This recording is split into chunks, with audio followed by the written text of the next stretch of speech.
Hi. ഉറങ്ങാൻ കിടന്ന ഉടനെ അമ്മ എനിക്ക് വെള്ളം വേണം, അല്ലെങ്കിൽ അച്ഛ എനിക്ക് ദാഹിക്കുന്നു എന്നൊക്കെ നിങ്ങളുടെ കുട്ടിയും പറയാറുണ്ടോ?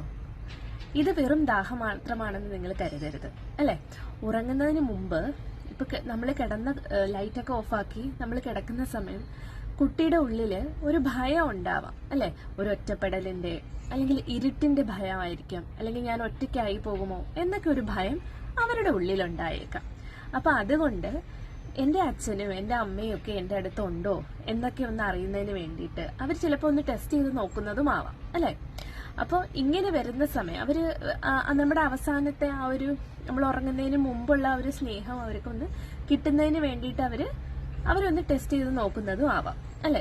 അപ്പൊ ഇവിടെ നമ്മള് കുട്ടിക്ക് ചിലപ്പോൾ അങ്ങനെ ഒരു ശീലം ഉണ്ടാവണം എന്നില്ല, അല്ലെങ്കിൽ നമ്മൾ അങ്ങനെ ഒരു ശീലം ഉണ്ടാക്കി കൊടുത്തിട്ടുണ്ടാവണം എന്നില്ല, അല്ലെ? ഉറങ്ങുന്നതിന് മുമ്പ് ഞാൻ ഇങ്ങനെ വെള്ളം കൊടുത്തിട്ടുണ്ട്, അങ്ങനെ ഒരു ശീലം ഇല്ലായിരിക്കും. പക്ഷെ കിടക്കുന്ന സമയത്ത് അവരുടെ മൈൻഡ് അങ്ങനെ ചെയ്യിപ്പിക്കുന്നതാവാം.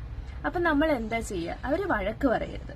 കുട്ടി ഇങ്ങനെ കിടന്നതിന് ശേഷം വെള്ളം ചോദിക്കുന്ന സമയം അവരെ വഴക്ക് പറയാതെ അല്ലെങ്കിൽ അവരെ ശാസിക്കാതെ അവർക്കൊരു ഗ്ലാസ് വെള്ളം കൊടുക്കുക.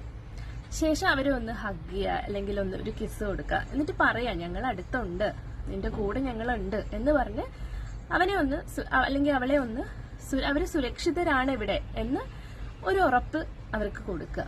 അതാണ് അവര് ആഗ്രഹിക്കുന്ന ഒരു കാര്യം, അല്ലെ? ഈ ഒരു കാര്യത്തില് കുട്ടി ചിലപ്പോൾ ദാഹിച്ചിട്ടായിരിക്കണം എന്നില്ല, അല്ലെ? ആ ഒരു കംഫർട്ട് കിട്ടുന്നതിന് വേണ്ടിയിട്ട് അവർ ചോദിക്കുന്നതുമാവാം, അല്ലെ? ഈ ഒരു സമയം നമ്മൾ കുട്ടികളെ ശിക്ഷിക്കുകയല്ല വേണ്ടത്, കുട്ടികളെ മനസ്സിലാക്കാൻ ശ്രമിക്കുകയാണ് വേണ്ടത്. Thank you.